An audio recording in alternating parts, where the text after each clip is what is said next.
18 সালে যে সমস্ত সেনানীরা মূল ধারার তবলিগীকে খুন করেছিল, আর 24 সালের ডিসেম্বরের 18 তারিখে যে সমস্ত সেনানীরা মূল ধারার তবলিগীদেরকে শহীদ করেছে, এদের নামে মামলা হয়েছে। এদেরকে অবিলম্বে গ্রেফতার করে এদেরকে ফাঁসি কাস্টে ঝুলানো হোক।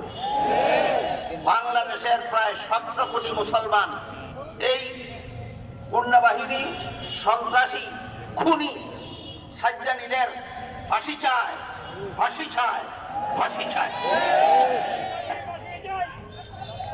ফাঁসি ফাঁসি ফাঁসি চাই, সাজ্জানীদের ফাঁসি চাই।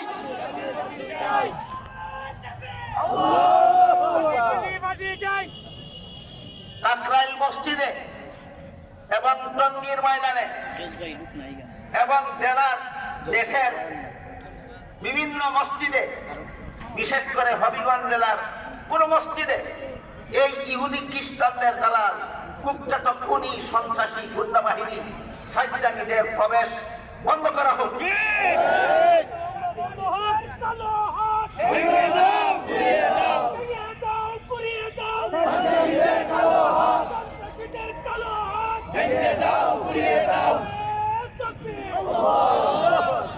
সর্বশেষে আমরা আজকে আমাদের যাবতীয় দাবি দেওয়া লিখিত আকারে স্মারকলিপি রূপে আমরা প্রশাসনের কাছে পেশ করব।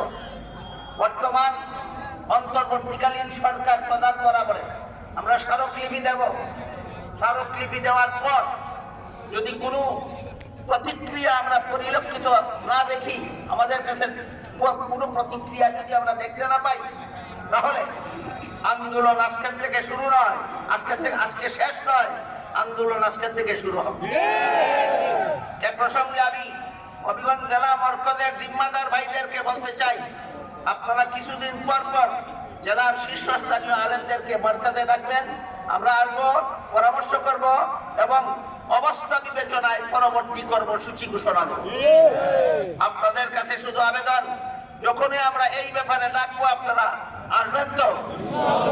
এখন থেকে আমরা সর্বত্র এই দাবি দাওয়াগুলি প্রচার করতে থাকি, আর সব সময় বলতে থাকি এই গুন্ডা বাহিনী, খুনি, এই ইহুদি খ্রিস্টানের দালাল সাজ্জানীদের ফাঁসি চাই, ফাঁসি চাই, ফাঁসি চাই।